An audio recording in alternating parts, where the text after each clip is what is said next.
Hello बच्चों, मेरी इस यूट्यूब चैनल में आपका हार्दिक स्वागत है। हमारा आज का विषय है डॉक्टर विक्रम साराभाई की जीवनी। वैसे तो उनका व्यक्तित्व इतना उम्दा और विस्तृत है कि उनके विषय में कुछ कहना यानी कि सूरज को दिया दिखाने के बराबर है। ऐसे डॉक्टर विक्रम साराभाई का जन्म 12 अगस्त 1912 में गुजरात के अहमदाबाद शहर में एक प्रतिष्ठित उद्योगपति परिवार में हुआ था। उनके पिता अम्बालाल और माता सरला देवी की 8 संतानों में से एक थे। वे बचपन से ही बड़े ही प्रतिभाशाली थे। बच्चों, हिंदी में कहावत है, पूत के पाँव पालने में दिखाई देते हैं। बस एक महान कवि रविंद्रनाथ टैगोर ने डॉक्टर विक्रम साराभाई जब वे 2 साल के थे तब उनके गुणों को पहचान गए और यह भविष्यवाणी की थी कि यह बालक बड़ा होकर यशस्वी बनेगा। और इस बालक ने उनकी भविष्यवाणी अपने दृढ़ निश्चय, कठोर परिश्रम से सच कर दिखाया। डॉक्टर विक्रम साराभाई की पढ़ाई की शुरुआत उनकी मां द्वारा स्थापित प्राइवेट स्कूल मारिया मारियरसी ने प्रतिपादित की। उनका बचपन बड़ा ही प्रभाववान था। वे बचपन से ही जिज्ञासु थे। जब वे 6 साल के थे तब अपने पिता के साथ शिमला गए। वहाँ पर उन्होंने अपने पिता के नाम ढेरों चिट्ठियाँ देखकर बालक विक्रम के मन में भी इच्छा हुई कि उनके नाम पर भी ढेरों चिट्ठियाँ आए। इसलिए कई सारे लिफाफों पर अपना नाम और पता लिखकर डाकघर में डाल दिए। जब यह चिट्ठियाँ उनके पिता के हाथ आती हैं तब उनसे कारण जानकर उन्हें हंसी आती है, लेकिन सफलता पाने की इच्छा जानकर भी अच्छा लगा। वे साइकिल पर कलाबाजियाँ करते थे। उन्हें साहसिक कारनामे करने प्रिय थे। उनके बड़े बड़े नेताओं के आना जाना लगा रहता था। गांधी जी, नेहरू जी आदि जैसे बड़े नेताओं से वह प्रभावित हुए। उनकी गणित और भौतिकी के प्रति गहरी दिलचस्पी थी। साथ ही सफलता पाने की दृढ़ इच्छा थी और उसे अपने कर्मों से सफल कर दिखाया। डॉक्टर विक्रम ने मैट्रिक की परीक्षा सन 1934 में पास की और सन 1934 से 37 में गुजरात कॉलेज अहमदाबाद से इंटर तक की पढ़ाई की। वे 1937 में इंग्लैंड चले गए।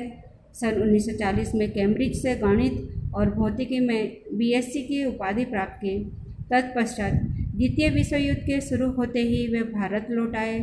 सर सीवी रामन और डॉक्टर होमी भाभा के सानिध्य में आए। उनसे तथा राष्ट्रीय स्वतंत्रता आंदोलन से बड़े प्रभावित हुए।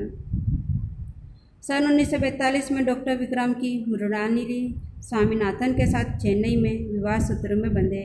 वे एक नर्तकी के साथ साथ एक समाज सेविका हैं।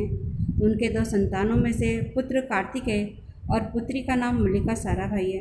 वे भी एक ओडिसी नर्तकी अर्थात डांसर व एक समाज सेविका और नाट्य कलाकार हैं। उनकी दर्पण नामक नाट्य संस्था है। डॉक्टर विक्रम साराभाई के निजी 1947 में पीएचडी की उपाधि प्राप्त की और उनके निजी प्रयासों से भौतिकी अनुसंधान प्रयोगशाला अहमदाबाद में स्थापित हुई। डॉक्टर विक्रम एक वायुमंडलीय वैज्ञानिक थे। उन्होंने अंतरिक्ष, ब्रह्मांड और सौर मंडल के जटिल प्रश्नों का हल किया। उन्होंने परमाणु शक्ति, अंतरिक्ष विकिरण, सूर्य, ग्रह, तारा, प्लाज्मा, भौतिकी और खगोल पर भी कार्य किया। डॉक्टर विक्रम ने अहमदाबाद में आईआईएम की स्थापना की। वे 1961 में परमाणु ऊर्जा आयोग के सदस्य बने। बाद में डॉक्टर होमी भाभा की मदद से तिरुवनंतपुरम में अपना पहला रॉकेट लॉन्चिंग स्टेशन बनाया। डॉक्टर भाभा की मृत्यु के पश्चात वे परमाणु ऊर्जा आयोग के सदस्य बने। उनके अथक परिश्रम का ही परिणाम है कि भारत में दूरसंचार, दूरदर्शन व मौसम विज्ञान के लिए प्रक्षेपित अनेक उपग्रह सफलतापूर्वक कार्य कर रहे हैं। सन 1962 में उन्हें डॉक्टर शांति स्वरूप भटनागर पुरस्कार मिला। सन 1966 में पद्म भूषण से नवाजा गया। सन 1968 में संयुक्त राष्ट्र संघ में यूनेस्को के विज्ञान विभाग के अध्यक्ष बने और 1971 में उसके उपाध्यक्ष बने। 1969 में इसकी स्थापना की।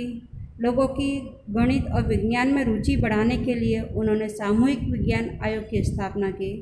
वैज्ञानिक होने के साथ साथ उन्होंने देश में वस्त्र उद्योग की तकनीकी समस्याओं के हल निकालने के उद्देश्य से अहमदाबाद में ही टेक्सटाइल इंडस्ट्रीज रिसर्च एसोसिएशन की आधारशिला रखी। वे निशस्त्रीकरण से संबंधित कई महत्वपूर्ण अंतर्राष्ट्रीय संस्थाओं में भी भारत के प्रतिनिधि रहे। वह केवल उच्च कोटि के वैज्ञानिक ही नहीं थे, बल्कि व्यस्तताओं के बावजूद कला, शिक्षा व समाज के लिए पर्याप्त समय निकाल लेते थे। उन्हीं के प्रयासों से अहमदाबाद में लोक विज्ञान केंद्र एवं नेहरू विकास संस्थान की स्थापना हुई। वह 21 दिसंबर सन 1971 की काली रात थी। डॉक्टर विक्रम त्रिवेंद्रम स्टेशन तुम्बा के कार्य निरीक्षण के लिए भेजा गया। वहाँ एक होटल में हृदय गति रुकने से उनकी मृत्यु हो गई। उनके निधन से विज्ञान में नित नए आयामों को जोड़ने वाला एक जीवन चक्र सदा के लिए रुक गया। ऐसे महान प्रतिभा वाले व्यक्ति को सन 1972 में उन्हें मरणोपरांत पद्म विभूषण जैसे अलंकारों से नवाजा गया। वे आज हमारे बीच नहीं हैं, पर उनके द्वारा किए गए कार्यों द्वारा आज भी हमारे बीच जीवित है। ऐसे महान वैज्ञानिक को मेरा कोटि कोटि वंदन। बच्चों, अगर मेरी ये वीडियो पसंद आई हो तो इसे लाइक, शेयर व सब्सक्राइब करिए और कमेंट बॉक्स में कमेंट्स करके भेजिए।